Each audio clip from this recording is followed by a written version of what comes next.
Okay, now for something totally different. I'm Chris Hannabury. I'm the Executive Director of Sebastian Riding Associates, and we are a community-based nonprofit located in Pennsylvania, providing equine-assisted service programs for people with disabilities. So, disclaimer, I am not a medical professional. I am not going to speak specifically to leukodystrophies. What I am going to is talk about our programs and what we offer and how they help. I apologize, but when I get nervous, I talk fast, so feel free to raise your hand or ask a question if you like. So as I mentioned, we are an equine-assisted service program started in 1975. We're actually one of the largest in the country, oh, I should say oldest in the country. I'm not familiar of any programs in this immediate area, but I'm sure there are many, many across the country, actually across the world. One of our students is their family is involved with the ULF and unfortunately was unable to attend, but that is what brought me to Chicago. So our programs include therapeutic riding, which I think everybody is familiar with the term. So those students are working with a certified instructor, and they are working on objectives that are established by the student and the instructor that direct the activities towards the student's goals. So generally, our lesson objectives support our organizational goals, which are physical benefit, cognitive functioning, social development, emotional and mental wellness. So those students are working with an instructor, and what that means is different for every single student based on their needs and their skill sets. We also have a fairly rigorous Hippotherapy program, and those students are generally physically more involved and working with a physical therapist to use the horse's movement to enhance the PT session. Our PTs will tell you they can get more out of a student on a horse in a half hour than they can in a clinical setting for an hour and a half. So we also have a program that we established. It was a research study initially, but is still offered for adolescents with post-traumatic stress. And then the normal things like summer camp. We also have a really cute dwarf mini, which I think you'll see in here, who we take out into the community and have him help tell our story about what we do. We are currently home to 18 horses of various sizes and breeds. People ask me all the time, what kind of horse makes the best therapy horse? And for us, that would be crossbreeds. Not purebred horses, and not young horses generally, but these are horses that are in their second career, sort of been there, done that, because a horse's natural instincts are fight or flight, both of which we frown upon. So, all right, let's see what we have here. Okay, so why the horse? Horses are huge behavior motivators. Because no matter how upset you are, how frustrated you are not going to get from point A to point B unless you can partner with your horse to get it done. So kicking the horse is not going to help accomplish the goal. And horses, they give you immediate feedback. So whatever it is you're trying to accomplish, they will let you know immediately, yes, that's going to work, no, that's not going to work. And we often have students will bring their PTs and OTs and behavior therapists to the program to observe. But we rarely see any behaviors because our students are motivated to ride. They want to ride. They understand that if they cannot be safe for themselves, for the horse, and for the instructor, that they're not going to be riding that day. So they mirror our emotions. So if we come in all hot and bothered, they are immediately going to take a step back. We reach out to them and we are kind and compassionate. They return that behavior to us. Huge confidence builders. There's nothing like taking a student out of a wheelchair and putting them on the back of the horse and having them walk independently, trot independently, depending on their skills. It is a huge confidence builder. Three-dimensional movement. The horses are gaited like we are, and just by sitting on a horse, it is replicating walking, and it's 4 beats as opposed to 2 beats, but it's still, there's so much benefit. Plus, with every stride a horse takes, you are self-correcting your position using your core to be able to stay balanced. Empathy. I don't know what else to say about that. Caring for your horse, giving it a pat for a job well done, giving it, recognizing what the horse is doing for you are all things that students with different diagnoses, it's so valuable. Putting on the helmet. Oh, there is not a video there. Oh, there it is. So for many of our students, putting on a helmet is a huge hurdle. And I don't know if this is gonna, okay. So, I don't, audio visual, they're not gonna play the videos? Okay. So grooming, all of our students participate in grooming. This is not only a time to sort of connect with the horse, it is a great opportunity to look at horse body language, using tools in a specific sequence. Some are circular motions, some are up and down motions. So there's, we believe, so many benefits to the grooming part of the horse. Same with tacking the horse. I'm not sure if that... All right, now I have nothing. Tacking up the horse, okay. Okay, so none of my videos are gonna play, but tacking up the horse, here again, lots of belts, buckles, fine motor, doing it, sequencing what comes first, where does it go, how is it put on correctly. Mounting.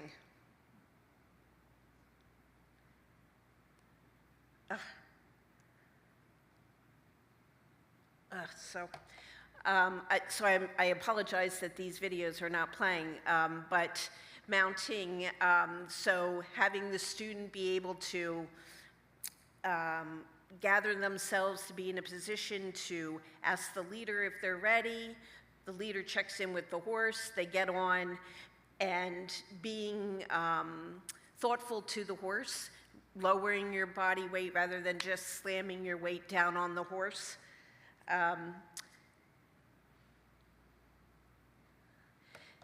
And this was such a great video. So this is my student who is involved in this organization, and she rides twice a week.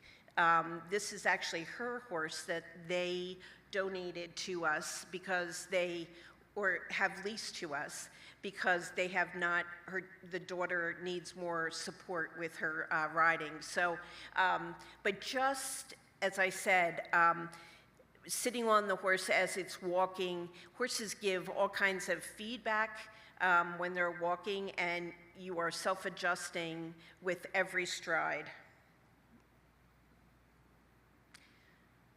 So this isn't going to, all right. All right, so all of these are videos. You're not able to. I just looked at the PowerPoint for all those pictures. Okay. No videos. Here again, so my student has left side weakness, So we work a lot on neck reining, so having the reins in her left hand and being able to, working on steering her horse with using her left hand, using her body to look at where she's going to help it inform the horse of what's going to be happening. So there's a lot going on there when we're just weaving a cone. 2-point over poles. So 2-point is a standard position that we use for, it's also called jump position, but if you will, sort of slide out your chair and sit on the end and posture your feet underneath you or beside you and just lifting yourself up off of the seat, and then we hold that there. So stretching out the muscles in the legs, and again, balance, because we'll have the students lift their hands. So they're holding that position by themselves as they are able, walking down the long side of the arena. And I spoke about this, using side-specific activities to help strengthen a specific side, or we have a very large population of individuals with cerebral palsy, so also working with developing, throwing the weaker side muscles.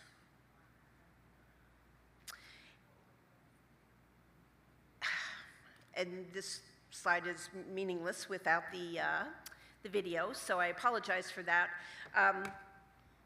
Trotting, we have students that walk, we have students, or I should say walk on lead, we have students that walk off lead, trot on lead, trotting off lead, and then we have students that walk, trot, canter. So endless possibilities for all different individuals with different diagnoses.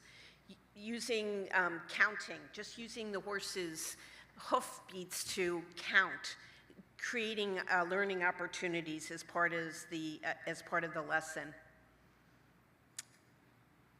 And then when this student is so funny because he is very sort of not paying attention to what's happening with the horse, but rather what the instructor is working on. But in the video, you see him, they're walking down the driveway, and he's really leaning to the one side, and he sort of self-corrects his position, automatically gets himself back in the center without any prompting. And then getting off the horse, which is a challenge for many people. So we do a traditional leg behind the rump of the horse. Some students, we have leg across the crest of the horse. And then we have other students that, well, I guess that would be dismounting from the back, dismounting from the front, and then in our mounting block. Our facility does not have a lift to help lift students up. There are many facilities that do, but we do not. And then our students' comments, which we can't hear, and our parents' comments. Also, so our parents are commenting about the benefits that they see from their son or daughter participating in the program. And I'm sorry we can't hear that from them. In addition, we also have a sensory trail, and this is part of our Hippotherapy team. So actually, the two women on either side of the horse, they're both physical therapists, and they do all kinds of side riding, backward riding, different things with the student based on what their needs are. But all kinds of games, reaching, throwing balls through holes, all kinds of different things that are just fun, but they're so beneficial physically for the student. some more. This is one of my favorite pictures. This is one of our ponies, and my student is up on the little bench there, or the block there, and I'm standing. So 3 sets of feet, all in one picture.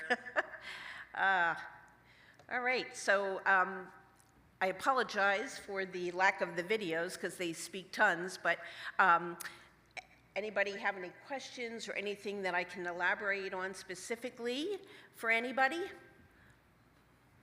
Yes? We are actually in Pennsylvania. We are located in a suburb of Philly called Collegeville, yes, so not local.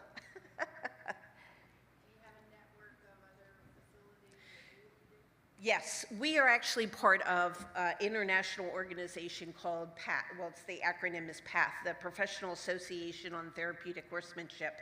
So, and I would encourage you to seek out a facility that is a PATH Center member because they do require vigorous training for their instructors and their hippotherapists. So you can go on, it's pathintl.org, I think it is. And there's, as I said, all of the programs all over the world are listed on the site. Any other questions? Yes? Well, that's a very good question. The question was, do I think insurance will ever pay for hippotherapy? Actually, of our hippotherapy students, I would say that 50% of them receive insurance reimbursement from their carriers because of the licensed medical professional. So our therapeutic riding students are not able to collect any benefits, but our hippotherapy students are. So it's a step in the right direction. Anybody else? Yes?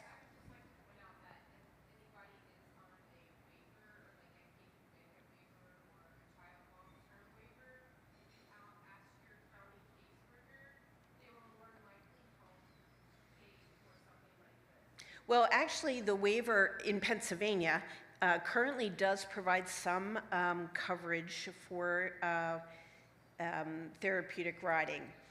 The problem is that we looked into it, and so it requires a full-time person to process all the paperwork, and we receive like a fraction of what it actually costs us. So it didn't make financial sense to us. So I'm not sure, there are no facilities near us that accept waiver funding either, so, but I'm not sure about here, so, yeah. Yes?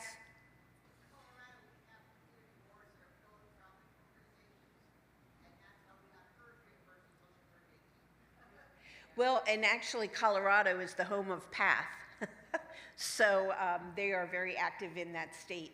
And we are a nonprofit, so we're constantly, you know, looking for philanthropic opportunities for our students. We support, I guess it's about $25,000 a year in scholarship funding for our students. In addition, we charge a fraction of what it actually costs us. We've maintained our same pricing structure since 2008 because of our, I mean, this is such a valuable alternative therapy, and it should be available to everybody, not just, you know, the people who can afford it. So we are tireless in our efforts of trying to raise the money to subsidize the difference between what it costs and what it costs us. So, yes.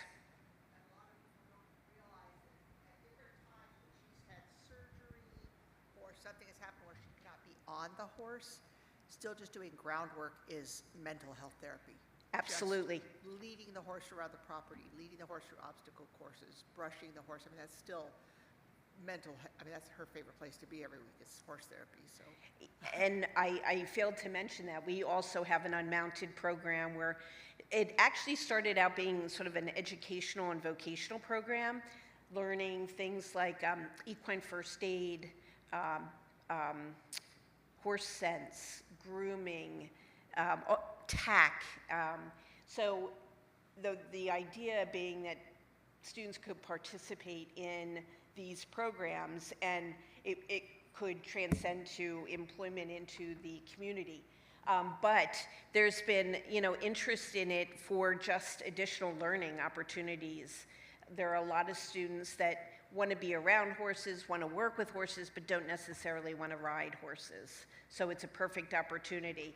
And we, as I said, we have 18 horses of varying personalities that are just a lesson in themselves. Just spending time with each one of them is, they're so, like people, so different personality. Yeah. All right. You know what? I don't. I thought I had included it in there. He is about this big.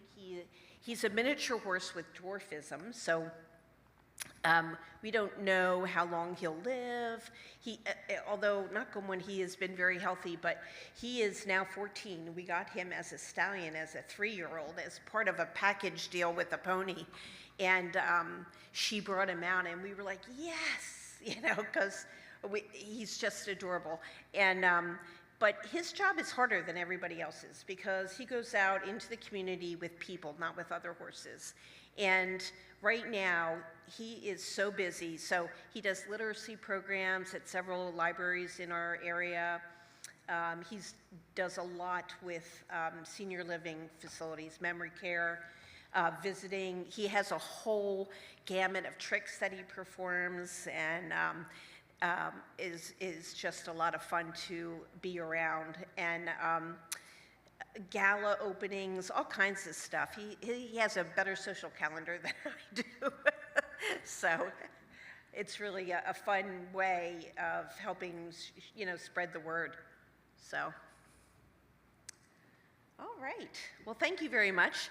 I'm so happy to have this opportunity. I'm sorry again about the videos, but it's been an incredible learning experience for me, being in these sessions yesterday and today. And I was so worried about, wow, what could I possibly add to this? But I'm really, it's just totally different, but equally as important. So I appreciate the opportunity, and thank you very much. All right.